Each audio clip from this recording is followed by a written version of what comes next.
Filipenses capítulo 3, versículos 18 e 19. Filipenses 3, vamos ficar de pé. Filipenses 3, 18 e 19 diz assim: Pois, como já lhes disse repetidas vezes, e agora repito com lágrimas, há muitos que vivem como inimigos da cruz de Cristo. O destino deles é a perdição, o seu Deus é o estômago, e eles têm orgulho do que é vergonhoso, só pensam nas coisas terrenas. Repita comigo: inimigos da cruz. Diga também: o seu Deus é o estômago. E diga: eles têm orgulho. Agora eu peço que você ore e peça a Deus que fale ao seu coração. Vamos orar. Senhor, esta é a tua palavra, viva, poderosa e eficaz. Pedimos que o Senhor nos revele esta palavra gloriosa do Senhor e fale conosco, ó Pai. Estamos abertos, dispostos a ouvir e obedecer a palavra do Senhor. Que a tua palavra entre em nosso coração, seja revelada pelo teu Espírito, no nosso espírito, para que tenhamos comunhão e possamos andar com o Senhor, Pai. Quebramos todo mal, toda idolatria, rejeitamos, repreendemos todo e qualquer outro tipo de Deus, porque só o Senhor é Deus, ó Pai. Só o Senhor reina, só o Senhor merece a adoração, a obediência, a glória que lhe é devida, ó Pai. Nós oramos e nos submetemos à tua vontade, em nome do Senhor e Salvador Jesus Cristo, para a tua glória. Amém. Graças a Deus. Glória a Deus. Pode assentar-se. Irmãos, nós estamos hoje na terceira mensagem de uma série de mensagens que Deus me dirigiu a compartilhar com vocês. E nós dizemos que esta série, colocamos o nome de Quebrando os Ídolos, porque tem muitas coisas na vida dos cristãos, na nossa vida, que são necessárias serem quebradas. Eu quero até citar um texto no Antigo Testamento, para você entender bem o que acontece na vida de muitas pessoas. No segundo livro de Reis, no capítulo 15, versículo 34, quando a Bíblia fala sobre o reinado de Jotão, um dos reis de Israel, e assim, e isso acontece, se você já leu a Bíblia, se você já leu os livros de Samuel, Reis e Crônicas, certamente você já leu várias vezes alguma expressão como esta. Segundo de Reis, capítulo 15, verso 34. Ele fez o que o Senhor aprova, tal como seu pai Uzias. Contudo, os altares idólatras não foram derrubados, e o povo continuou a oferecer sacrifícios e a queimar incenso neles. Jotão reconstruiu a porta superior do templo do Senhor. Os demais acontecimentos do reinado de Jotão e suas realizações estão escritos nos registros históricos dos reis de Judá. Naqueles dias, o Senhor começou a enviar Rezim, rei da Síria, e Peca, filho de Remalias, contra Judá. Essa passagem que nós lemos, eu quero só rapidamente citar, nos mostra a realidade que muitos reis em Israel viveram. Quem já leu passagens assim várias vezes na Bíblia? Vários reis tiveram a mesma característica.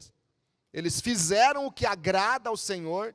Veja no versículo 34, que ele fez o que o Senhor aprova, mas os altares idólatras não foram derrubados. ele fez a maioria das coisas que Deus aprovava, ele se preocupava com as coisas de Deus, porque Jotão reconstruiu até a porta do templo, que estava em ruínas, mas os altares idólatras não haviam sido derrubados. Os ídolos permaneciam em Jerusalém. Certa idolatria permanecia na cidade. E nesse tempo, Deus começou a enviar outros reis contra Judá. Deus começou a enviar algumas nações. Deus enviou Rezinho, rei da Síria, Peca, filho de Remalias, contra Judá, e começou a diminuir o território de Judá. Por quê?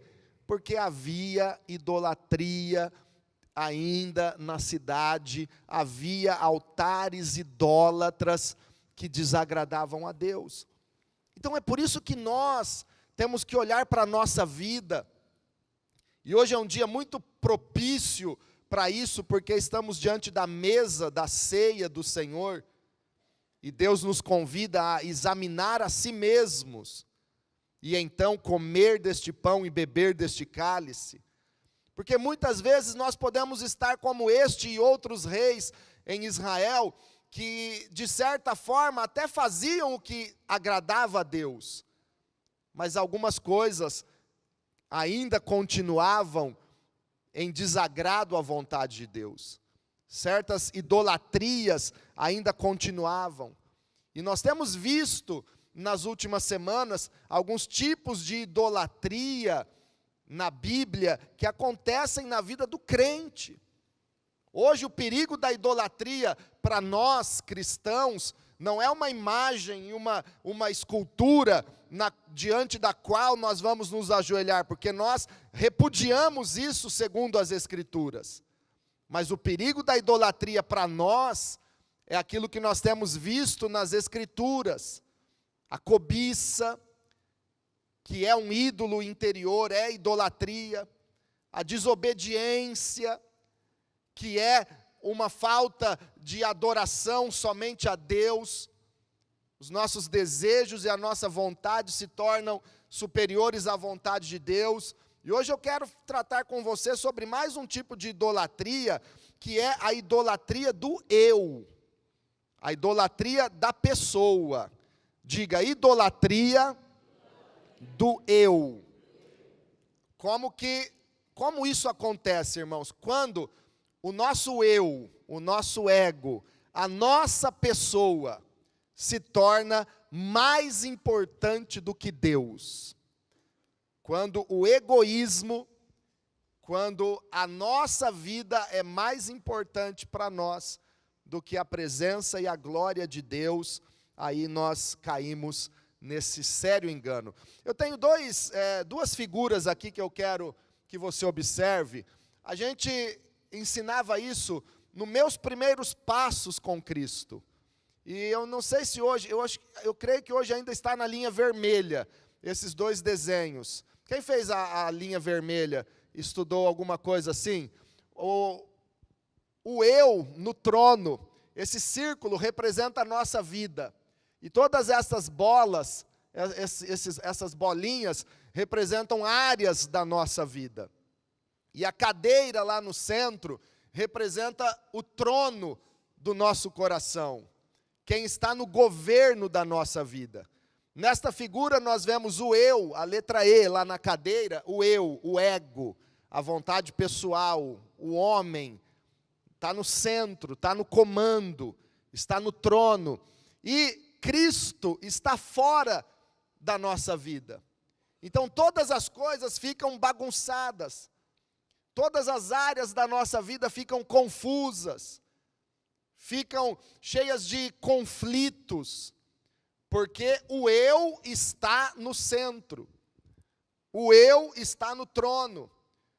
Nós lemos na carta de Paulo aos Filipenses, nós lemos juntos e citamos até algumas partes desses dois versículos tão importantes da Bíblia, onde o apóstolo Paulo ele diz: irmãos, eu já disse e agora eu repito com lágrimas, que há alguns na igreja que são inimigos da cruz de Cristo. Inimigos da cruz. Jesus está fora. A cruz está fora do centro da sua vida. E aí no versículo seguinte Paulo diz, e essas pessoas, o Deus deles é o estômago. Eles têm outro Deus.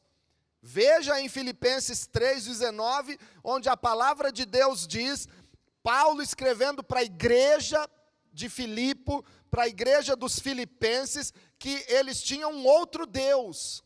E o Deus deles era o ventre, era o estômago, eram seus próprios apetites.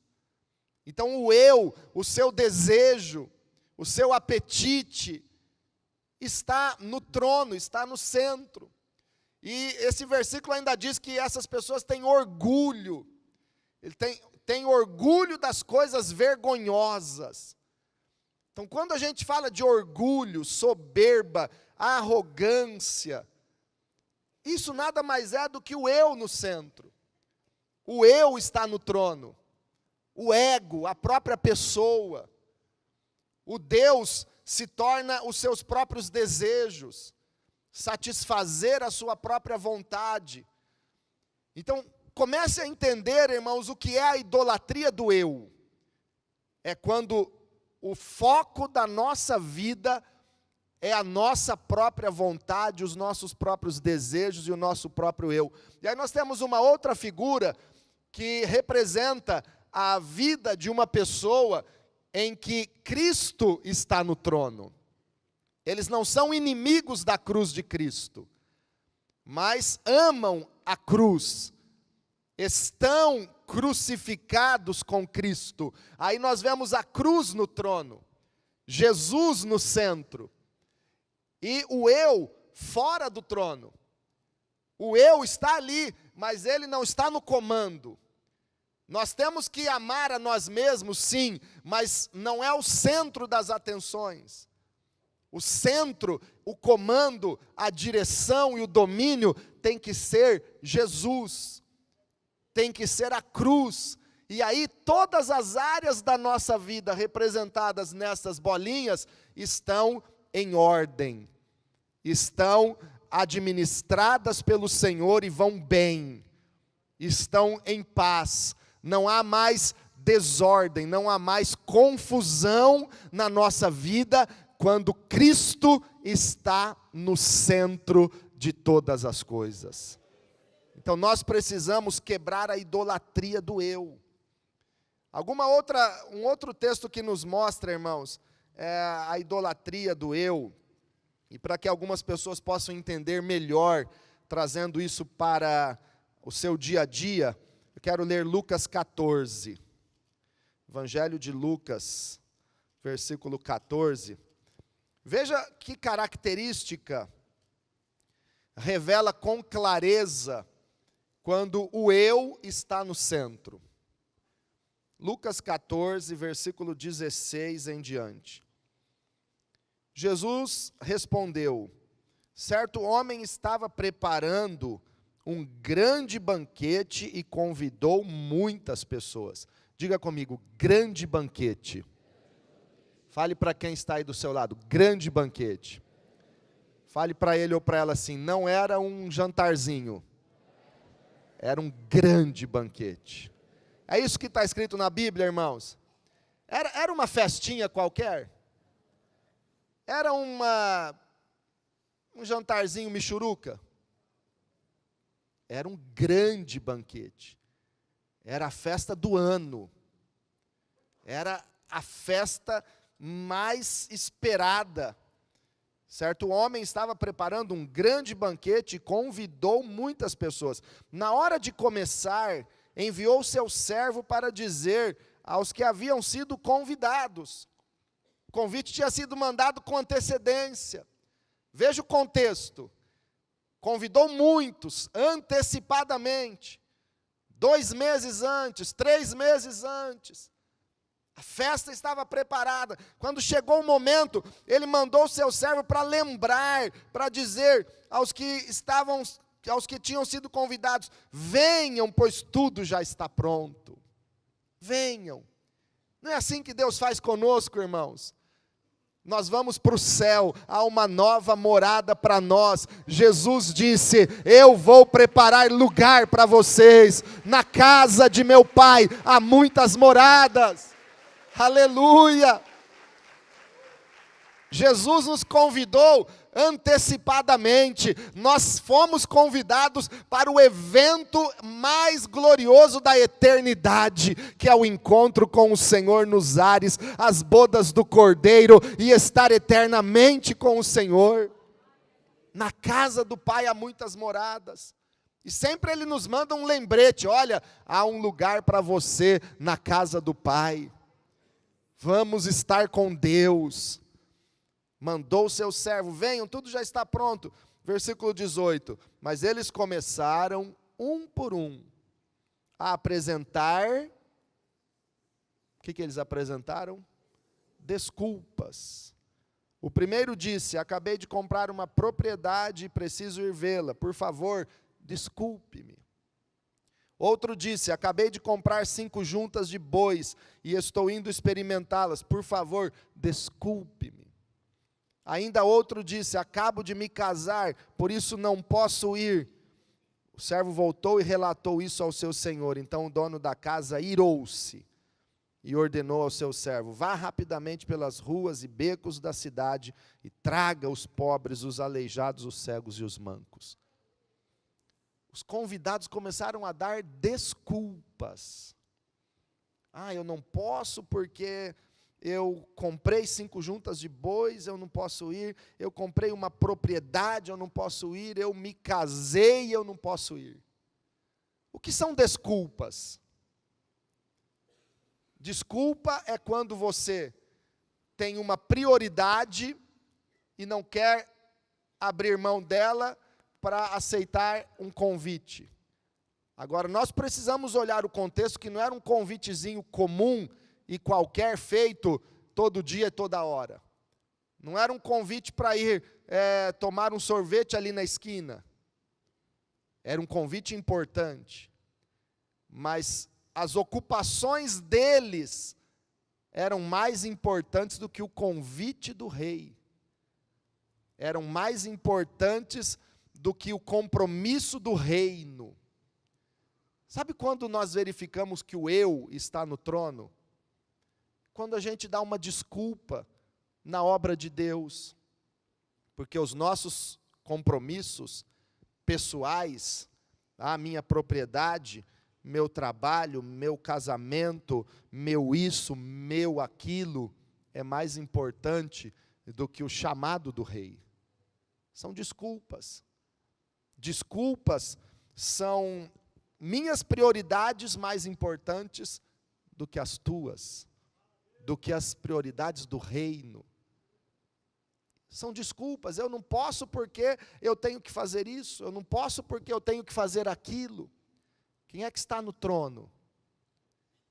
É Jesus ou é o próprio eu? Ou é o próprio ego? São desculpas. Assim a gente consegue examinar, irmãos, uma característica prática.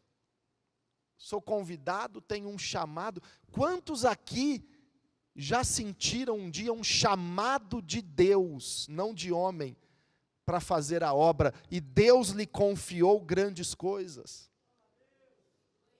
Mas tantas desculpas, depois entra no caminho tantos argumentos humanos. Mas, irmãos, eu sinto a presença de Deus hoje neste lugar, e Ele está quebrando muralhas, Ele está quebrando mentiras, Ele está derrubando argumentos que nos impedem de dizer: Senhor, eis-me aqui, toma o meu coração, o trono está nas tuas mãos, Jesus. É o reino de Deus, o reino de Deus. Perguntaram para Jesus, em Lucas 17, Senhor, como virá o teu reino? Quando virá o teu reino? Jesus disse assim: muitos dirão, ei-lo ali ou ei-lo aqui, não vades nem os sigais, porque o reino de Deus está dentro de vós. Sabe onde está o reino de Deus hoje? dentro daqueles que dizem: eis-me aqui, Senhor, e param de dar uma desculpa, mas se entregam de verdade ao Senhor Jesus. Então o eu, muitas vezes ele está no controle. O apóstolo Tiago também, ele fala sobre a idolatria do eu. Irmãos, nós poderíamos citar aqui dezenas de textos, dezenas, mas eu quero citar apenas mais este, Tiago, capítulo 4, versículo 13. Ouçam agora, vocês que dizem: hoje ou amanhã iremos para esta ou aquela cidade, passaremos um ano ali, faremos negócios e ganharemos dinheiro. Olha a pessoa, irmãos. Quem é que está no governo? Quem é que está no trono, no comando dessa vida?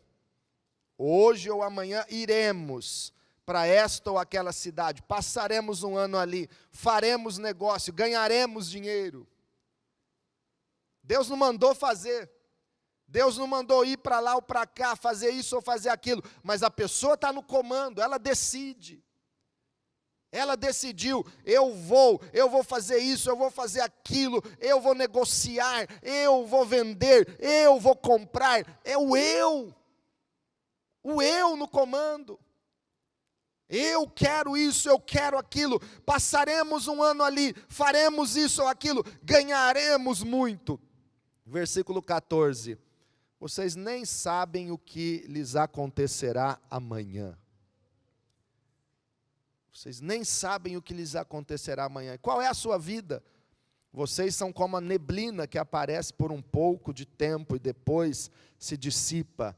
Ao invés disso, deveriam dizer: se o Senhor quiser, viveremos e faremos isto ou aquilo.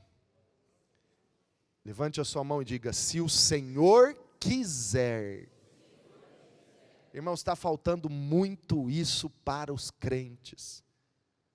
Porque está acontecendo muito assim: eu quero, eu vou. Mas está faltando muito isso: se o Senhor quiser e me mandar, eu farei. Está precisando o eu sair do trono e a cruz sentar-se no trono. Se o Senhor quiser. Versículo 16. Agora, porém, vocês se vangloriam das suas pretensões. Quando há vanglória, quando há essas pretensões humanas, já mostra que há uma idolatria do eu. Toda vanglória como essa é maligna, é idolatria. Quantos estão entendendo o que é a idolatria do eu? Quantos querem quebrar esse altar idólatra? Nós vamos quebrar essa idolatria nesta manhã. Agora, como é que nós quebramos a idolatria do eu? Crucificando o eu. Fale para quem está aí do seu lado: está na hora de colocar o eu na cruz. Vamos para Lucas 9, 23. Lucas 9, 23.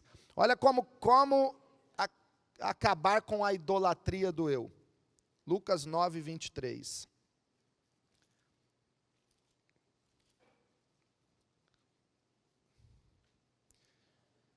Jesus dizia a todos: se alguém quiser acompanhar-me, faça o quê? Negue-se a si mesmo. Tome, uma vez na vida, tome a sua cruz. É isso. Tome diariamente a sua cruz e siga-me. Pois quem quiser salvar a sua vida, a perderá. Mas quem perder a sua vida por minha causa, este a salvará. Aqui está, irmãos, a quebra do altar da idolatria do eu. Jesus falou isso em Mateus 16, Jesus falou isso em Marcos, Jesus falou isso aqui em Lucas 9, aqui Jesus dá um detalhe a mais que fica desapercebido em outros textos, porque ele disse: se alguém quiser acompanhar-me, se alguém quiser vir após mim, se alguém quiser ser meu discípulo, tem alguém aqui que quer ser discípulo de Jesus, quer seguir os passos do Senhor Jesus? Então ele disse: se alguém quiser, porque não é imposição, não é uma coisa forçada, se alguém quiser, se alguém deseja mais de mim, se alguém quer vir após mim, negue-se a si mesmo. É a renúncia. Renuncie a si mesmo. Renuncie o eu. Renuncie a si mesmo. Negue-se a si mesmo. Tome a sua cruz diariamente, disse Jesus. Diariamente. Tome a sua cruz e siga-me. Esteja na cruz, crucificado com Jesus. Na cruz com Jesus. Em Romanos capítulo 6, a Bíblia diz que nós fomos crucificados com Cristo, sepultados com Ele. Estamos crucificados e sepultados com Jesus. Gálatas 2:20. O apóstolo Paulo diz o que é o retrato do verdadeiro crente. Eu estou crucificado com Cristo. Já não sou eu quem vive, mas Cristo vive em mim. Fale, levante a sua mão e diga: eu estou crucificado com Cristo. Já não vivo eu, mas Cristo vive em mim. Aleluia! É a renúncia, é o crucificar a carne, crucificar o eu. Essa é a vida de quebrar a idolatria do eu. É assim que nós quebramos. Senão o eu vai tomar conta. O seu próprio ego vai dominar, a sua própria vida vai estar no comando. Nós precisamos diariamente tomar a cruz e dizer: já não sou eu quem vive, mas Cristo vive em mim. Eu estou crucificado com Cristo. Então não é mais a minha vontade que prevalece, é a vontade de Deus que prevalece. Não tenho mais uma desculpa contra o convite do rei. Eu estou disposto, porque eu vivo para Jesus, eu vivo para servir o meu Deus. Sabe qual é um grande problema também do eu estar na cadeira, o eu estar no comando? Tudo machuca você. O Espírito Santo tem me mandado dizer isso. Se o eu está na cadeira, você está cheio de ofensas, está cheio de revolta, está cheio de coisinha, porque machucou o eu, machucou você. Mas se o eu está crucificado com Cristo, está morto, já não dói mais, porque Cristo está na cadeira, Cristo está no governo da sua vida. Se alguém te ofende, não te machuca, porque você está crucificado com Jesus, já morreu com Ele, já está sepultado com Ele, agora Cristo vive em você. Então tem um monte de crente, cheio de coisinha, cheio de picuinha, cheio de feridinha, de dorzinha, cheio de magoazinha. Sabe por quê? É porque o eu está bem vivo. O eu está no trono. Quando o eu estiver na cruz, e você tomar diariamente a tua cruz, e andar com Jesus, e estar crucificado com Ele, sepultado com Ele, não é mais o eu que vive, não é mais você quem vive, mas é Cristo que vive em você, e Ele está no comando, Ele está no controle de todas as coisas. É Cristo em nós, Cristo em nós. A igreja precisa urgentemente voltar-se para a cruz e reconhecer que Jesus vive em nós. Nós precisamos vencer a idolatria do eu e crucificar, negar-se a si mesmo. Fica de pé, eu quero terminar. E antes de orar, eu quero falar com você sobre 3 cadeiras. Temos aqui 3 cadeiras. Uma é a cadeira da renúncia, a outra é a cadeira da conveniência e a outra é a cadeira do egoísmo. E nós vemos muitos exemplos bíblicos de pessoas que aconteceram isso, e em muitas famílias também. Isso acontece muitas vezes com muitas famílias. Coloca aqui na frente, ó, bem lá na frente. Nós podemos ver, por exemplo, na história, Davi assentando-se numa cadeira, Salomão em outra e Roboão em outra. Davi assentou-se na cadeira da renúncia, do compromisso, da vida com Deus, da intimidade com Deus, de experiências dele com Deus. Salomão assentou-se na cadeira do filho de alguém que teve vida com Deus. Salomão começou bem, porque ele tinha visto o que Deus fez na vida de Davi.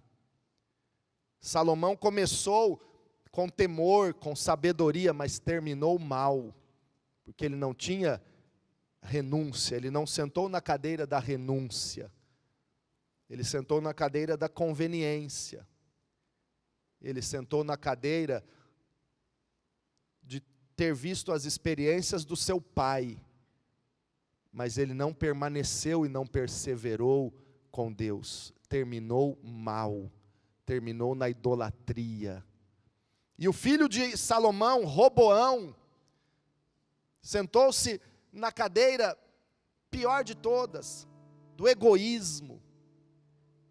Ele dividiu o reino de Israel. Ele não tinha vida com Deus e nem se lembrou das experiências do seu avô com Deus. Davi sentou-se na cadeira da renúncia, da intimidade com Deus, do compromisso. Salomão sentou-se na cadeira da conveniência, e Roboão na cadeira do egoísmo, da crise, da divisão, da falta de Deus. Nós vemos também na Bíblia a história de Abraão. Abraão sentou-se na cadeira da renúncia, ele deixou tudo, sai da sua casa, sai dos seus ídolos, sai dessa idolatria e vai para onde eu te dirigir, e ali você será uma bênção. Ele tinha vida com Deus, intimidade com Deus.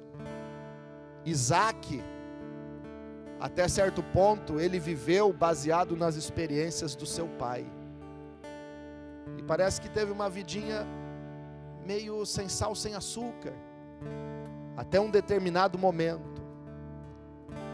E Jacó, neto de Abraão, filho de Isaac, sentou-se na cadeira do egoísmo, porque a vontade dele era acima de tudo. Ele trapaceava para conseguir o que ele queria.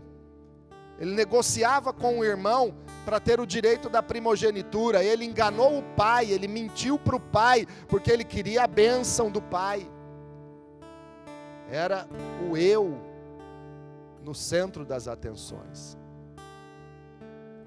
Então, em qual cadeira você está sentado? Na cadeira da renúncia, onde você diz, primeiro Deus, depois eu? Ou você está sentado na cadeira da conveniência? Primeiro eu, depois Deus? Ou você está sentado na cadeira do egoísmo? Primeiro eu e depois eu mesmo. Primeiro eu, depois eu e depois eu. Qual é a cadeira que você está sentado? Quebrar a idolatria do eu é sentar-se na cadeira da renúncia e dizer: primeiro Deus, primeiro o reino de Deus e a sua justiça, e as outras coisas Ele acrescentará. Mas se você está aqui, primeiro eu, depois Deus, Ele te convida a trocar de cadeira. Porque um dia Isaac, ele não se contentou com a cadeira da conveniência, da vida fácil e do seu bem-estar, e ele deixou Reobote, terra de prosperidade, porque ele queria a presença de Deus, e ele foi para Berseba, porque ele queria experiência e vida com Deus. Jacó, ele não aguentou mais a trapaça, a mentira, ele não aguentou mais o egoísmo e viver enganando e sendo enganado. Em Peniel, ele se arrependeu e ele quis a presença de Deus, e ele confessou e deixou o seu pecado, e ele saiu da cadeira do egoísmo e ele se assentou na cadeira de uma nova vida com Deus, e o Senhor mudou o nome dele para Israel. Deus nos convida a sentar na cadeira do compromisso, da renúncia, da intimidade com Ele. Fecha os teus olhos. Deus nos convida e Deus nos dá a receita. Negue-se a si mesmo, tome a sua cruz diariamente e siga-me. Comece a falar com Deus, comece a orar enquanto cantamos.